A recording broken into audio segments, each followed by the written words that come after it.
Media کے اندر لوگوں کی توجہ کو کسی کی طرف متوجہ کرنے کے لیے، مثلا 15 شعبان ہے، امام زمانہ کی ولادت ہے، مومن نے کیک بنایا ہے، مثال دے رہا ہوں، کراچی میں کسی نے کیک بنایا، مثلا کوئی 10 میٹر کا کیک بنایا، بھائی امام کی ولادتیں بنا رہا ہے۔ اب ایک بندہ ٹی وی پہ دیکھے گا، اچھا 10 میٹر کا کیک بنایا، پاکستان میں ریکارڈ توڑ دیا، کس کے لیے بنایا؟ 15 شعبان۔ اب اس کے ذہن میں سوال پیدا ہوگا، 15 شعبان کیا ہے؟ ذہن کو انتقال دینے کے لیے اگر تم کوئی کام کر رہے ہو وہ عاقلانہ ہے، واقعاً 15 شعبان کیا ہے؟ پھر وہ جستجو کرے گا، اچھا امام کون ہے؟ امام زمانہ حضرت مہدی کون ہے؟ حضرت مہدی آئے گا۔ کئی لوگ شیعوں پہ اعتراض کرتے ہیں کہ آپ کی حرکتیں عاقلانہ نہیں ہیں۔ ان حرکتوں کا اکثر پہلو یہ ہوتا ہے کہ جب تو سوچتا ہے تجھے تعجب ہوتا ہے، پھر تمہارا ذہن حسین کی طرف جاتا ہے، متوجہ ہوتا ہے۔ ایک بند ماتم کر رہا ہے، مار رہا ہے خود کو، بھئی کیوں مار رہے ہو؟ پریشان ہو جاتے ہیں، کیا ہوا ہے ان کو، مار کیوں رہے ہیں؟ پھر کہتے ہیں حسین حسین بول رہے ہیں، کون حسین؟ کیا ہوا تھا حسین کے ساتھ؟ یہ ہمیں پاگل بول رہے تھے اور ہم ان کے بچوں کو حسین حسین سنا کے حسینی بناتے گئے۔ ہاں، یہی کڑیاں تھی۔ میں بعض مجلسوں میں کہتا ہوں آگ کا ماتم کرتے تھے مومنین، یا جیسے زنجیر کا ماتم، پھر بعض مراجع نے فتویٰ دیا کہ بھائی اب اس کو بند کر دو، کیونکہ بعض اوقات بعض چیزیں اس زمانے میں لوگوں کو امام حسین کی طرف متوجہ کر رہی تھی۔ ہم کرتے تھے، یاد ہے ہم چھوٹے تھے، ہمارے گاؤں میں آگ کا ماتم ہوتا تھا، پورا گاؤں جمع ہوتا تھا۔ اب اس عمل کو دیکھا جائے، ایک عمل غیر عاقلانہ عمل ہے کہ انگارے جلائے ہوئے ہیں، لوگ دوڑ رہے ہیں، کوئی نماز پڑھ رہا ہے، بھائی مسجد میں جا کے نماز پڑھو، آگ پہ کیوں پڑھ رہے ہو؟ ایک سمجھ نہیں آتی کیسا عمل ہے، لیکن اس عمل کے ذریعے ہم لوگوں کے ذہن کو امام حسین کی طرف لے جا رہے ہیں۔ اب اس کو عاقلانہ اینگل دیا ہم نے، لوگ ان چیزوں کو، پہلے بزرگ اگر یہ کام کرواتے تھے، سوچتے تھے، پلاننگ بناتے تھے، ایسے بولیں گے امام حسین کی مجلس سے کون آتا؟ پہلے سے مفتی نے بول دیا حرام ہے، نہیں جانا، شیعہ جو بھی بولے نہیں کرنا، لیکن ہم نے ایک ایسا اینگل اپنایا، آگ پر نماز پڑھی جائے گی۔ اب پورا گاؤں پریشان ہو جاتا تھا، بھئی آگ میں جائیں گے یہ لوگ، یہ کیسی مخلوق آ گئی؟ نہیں، سارا گاؤں جمع ہو جاتا تھا، جمع ہو کے دیکھ رہے ہیں لوگ آگ پہ دوڑ رہے ہیں۔ پھر پوچھتے تھے آگ کیوں جلائیے؟ پھر ہم بولتے تھے کربلا میں حسین کے خیموں کو جلایا گیا۔ ذہن کو انتقال دیا۔ زنجیر کا ماتم، اس کی بھی یہی ایک کڑی تھی، ویسے کوئی آتا نہیں تھا۔ اب انہوں نے کہا کہ بھئی کچھ لوگ ہیں جو چھریاں اٹھا کے خود کو مار رہے ہیں، ایک یونیک چیز ہے نا، کون مارتا ہے خود کو چھری؟ کون اپنا خون نکالتا ہے؟ اور اکثر عاشورہ کے جلوس میں انٹیریئر سندھ آپ جائیں گے، ویسے مجلس میں جاؤ گے 2000 2500 لوگ۔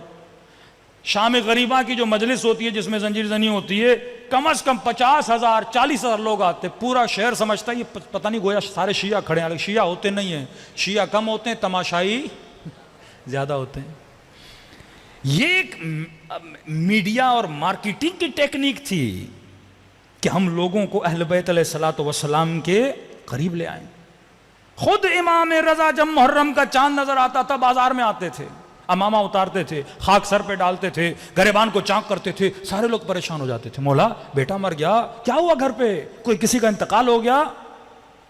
توجہ جلب کرتے تھے، پھر کہتے تھے کربلا میں میرے جد کو مارا گیا۔ کہتے تھے فرزند رسول ایسے رو رہے ہو جیسے آج کوئی مرا ہو، سالوں گزر گئے، ایسے کیوں رو رہے ہو؟ کہ جان بوجھ کے، کیونکہ اگر ہم غدیر کو مناتے اس طرح تو تم غدیر نہ بھولتے۔ اب ہم کربلا تم چاہو بھی تو ہم تجھے حسین بھولنے نہیں دیں گے۔ ہاں، مقصد مجلس سمجھو ان ٹیکنیکس کو جو اہل بیت نے بتائی ہیں۔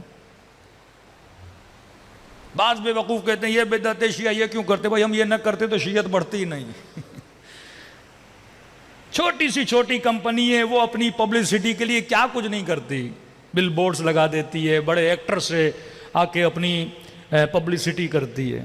تو یہ جلوس، یہ کالا کپڑا، یہ علم، یہ حسین کی پبلسٹی ہے۔ ہر گھر پہ علم ہوتا ہے تاکہ روڈ پہ جو بندہ گزرے اس کی نگاہ علم پہ پڑے، اور علم کو دیکھے گا تو عباس کی یاد آئے گی۔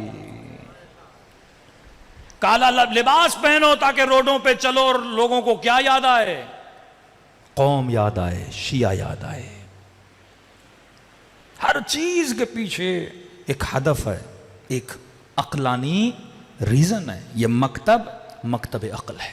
اہل بیت نے بڑے طریقے سے یہ ایک شیعہ سویلائزیشن بنائی. بی بی زینب نے ایک سویلائزیشن بنائی.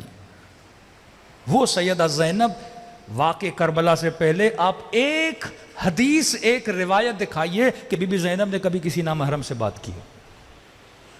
ایک روایت آپ نہیں دکھا سکتے. سیدہ زہرا سلام اللہ علیہا کی پوری زندگی آپ نکال کے دیکھ لیں. نابینا گھر آتا ہے چلی جاتی ہیں.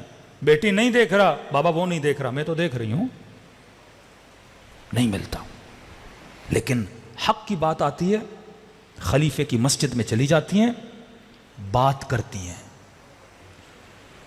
دین کی بات آتی ہے. وہ سیدہ زینب نہیں ملتا تاریخ میں کبھی کسی نامحرم سے گفتگو کی ہو، کسی مجمع عام میں آئی ہو. امام زین العابدین کھڑے ہیں، ابن زیاد کے دربار میں بھی، یزید کے دربار میں بھی، خود آگے آتی ہیں، کلام کرتی ہیں. کیونکہ عورت ایک عنصر نازک ہے. جب وہ گفتگو کرتی ہے تو لوگوں کے جذبات ابھرتے ہیں کہ تم نے ظلم کیا زین العابدین پہ، چلو حسین کا بیٹا تھا، ارے یہ تو حرم رسول ہے.